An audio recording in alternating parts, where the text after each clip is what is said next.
भगवान भला करे।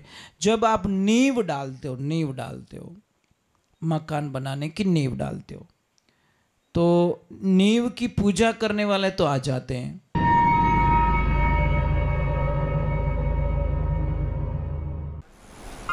परम पूज्य श्री सोनू महाराज जी के नए नए उपाय सुनने के लिए चैनल को सब्सक्राइब जरूर करें और आगे से आगे शेयर जरूर करें।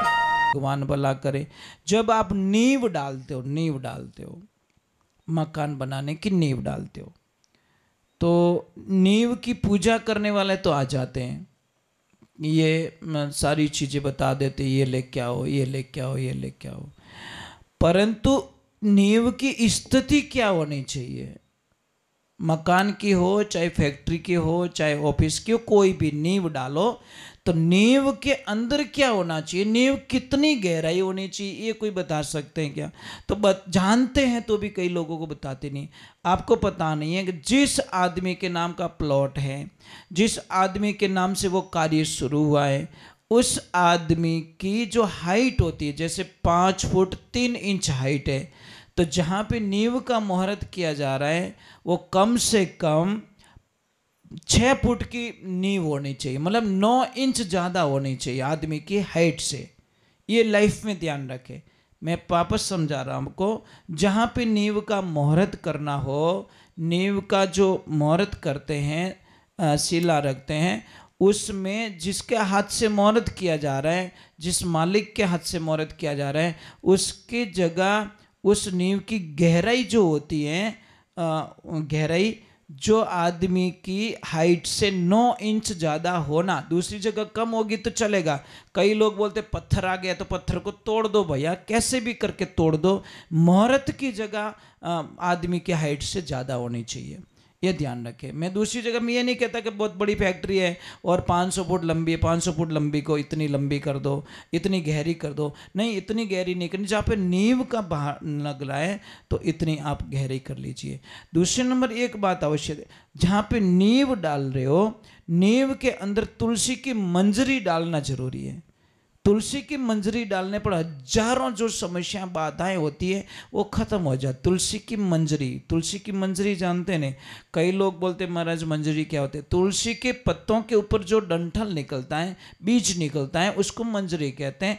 वो लेके आप नींव में डाल दीजिए। भगवान आपका भला करेंगे, ईश्वर आपका कल्याण करेंगे, परमात्मा आपका कल्याण करेंगे।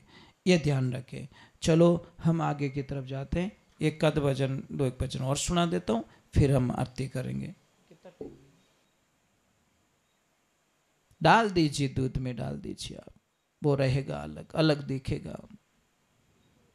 उसी प्रकार जब ये जीव संसार रूपी एक दूध है, उसमें से अलग हो जाएगा। देखो, उसकी भाषा अलग रहेगी, उसके विचार हमेशा अलग रहेंगे, उसके विचार परमार्थ के रहेंगे, उसको भावनाएं अच्छी रहेगी, भगवान अच्छा करे, सबका कल्याण करे, ये उसकी इच्छा रहेगी।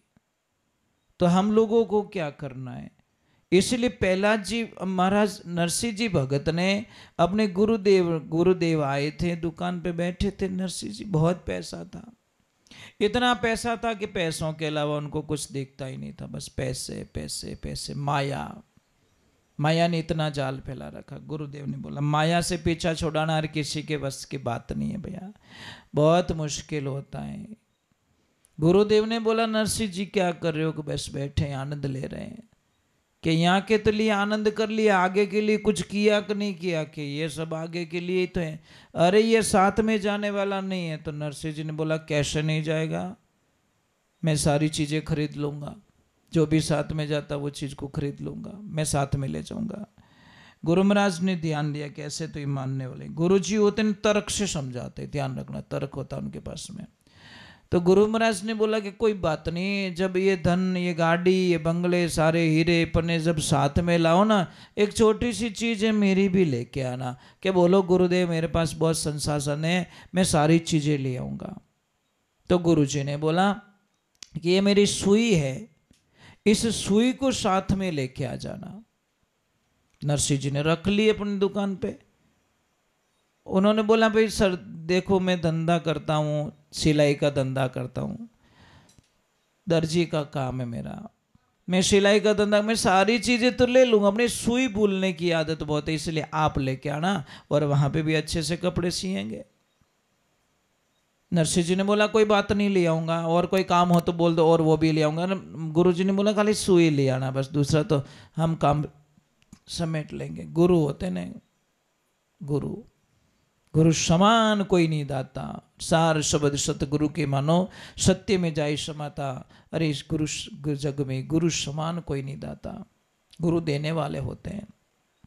तो अब देखिए गुरु महाराज का आदेश लिया उन्होंने और सुई को रख ली अपने गले में, वहां पे रख ली सेफ्टी के साथ में। अब देखिए शाम का समय हुआ, गुरु महाराज बाहर जाके बैठ गए ध्यान में। उनको पता था कि ये आएगा, जरूर आएंगे, नरसिंह जी आएंगे हमारे पास में। तो जैसे ही उनको ध्यान लग गया कि मैं कैसे ले जाऊंगा इस सुई को, मरने के बाद में तो अगर मैं मेरी बॉडी में डाल दूंगा तो अभी शमशान घाट तक लास्ट है, फिर मैं कैसे ले जाऊंगा। तो ले जा, ज्ञान हो गया उनको, पल में ज्ञान हुआ, गुरु जी के पास में गए और गुरु जी को बोला गुरुदेव ये सुई में नहीं ला सकता। तो फिर क्या करेगा, नहीं गुरुदेव बड़ी भूल हो गई हमसे, बड़ी भूल हो गई, अरे मैं कैसे लाऊंगा, मरने के बाद में सारी चीजें यही तो रह जाएगी। तो महाराज उन्होंने बोला गुरुदेव अब क्या करना है, अब कुछ नहीं है, अगर करना है तो देखो, अगर दौड़ना है तो वजन हल्का करना पड़ेगा, सीधा हिसाब है। अगर आप रेस भी जीतना चाहते हो, कंपटीशन भी जीतना चाहते हो और आप वजन को छोड़ना नहीं चाहते हो, जो तुम वो हल्का होकर तो जो मन का भारा, ऐसी रेणी रे भय वधु भवजल उतरो पारा, संता कहीं बेगम देश हमारा, अरे बेगम देश वेदों से न्यारा, वहां नहीं कोई काल पसारा, राजा रंक फकीर बादशाह सबको करूं पुकारा, जो तुम आवो परम धाम से वहां है लोक हमारा, ये संता भाई बेगम देश हमारा। धर नहीं गगन पवन नहीं पानी चांद सूरज नहीं तारा, बिन मेहताब होत उजियाला, साहिब के घर बारा, संतों बेगम देश हमारा। कबीर साहिब जी महाराज लिखते हैं कि लोक लाज कुल कारण मेटो गई शब्द तत सारा, है नहीं कई कबीर साहब सुनो भाई संत सहजो लोगों किनारा, अरे संता भाई बेगम देश हमारा। कई सारे बोझ हल्के करने पड़ते हैं, एकदम हल्का।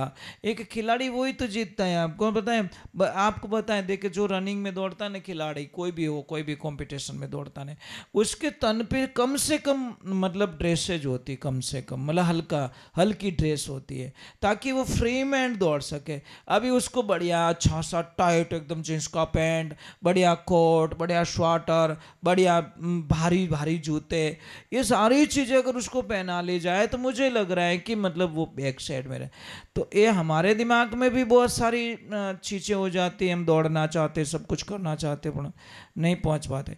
तो नरसिंह जी को बोला कि हल्का होना पड़ेगा। हल्का कैसे, मतलब जो ये जो दिख रहा है ना भौतिकता, इसका त्याग करना पड़ेगा, नहीं दिखने वाला रख ले, दिखने वाला छोड़ दे। तो गए और कहते हैं भाई देखो, आगे बोला है तो हम भी बोल रहे हैं आपको, कहते हैं कि उस वक्त में नरसिंह के पास में 14 करोड़ की माया थी और उन्होंने 14 करोड़ की माया को दान पुण्य में कर लिया, धर्म में निकाल दिया उन्होंने। तो महाराज भगवान श्री कृष्ण ने उनका जब बहन बेटी थी नैनी बाई, उनका जब मायरा भरा तो कहते हैं 56 करोड़ का मायरा भरा नगर अंजार के अंदर। देखिए तो ये भगवान क्या कहते, तू देगा तो लेगा ना, मैंने आपको कुछ दिया ही नहीं और मैं जाके बोल लाना, अरे मैंने अरे कुछ दिया ही नहीं, क्या ला के दूं भैया, कुछ तो दिया होता तो तेरा अधिकार होता।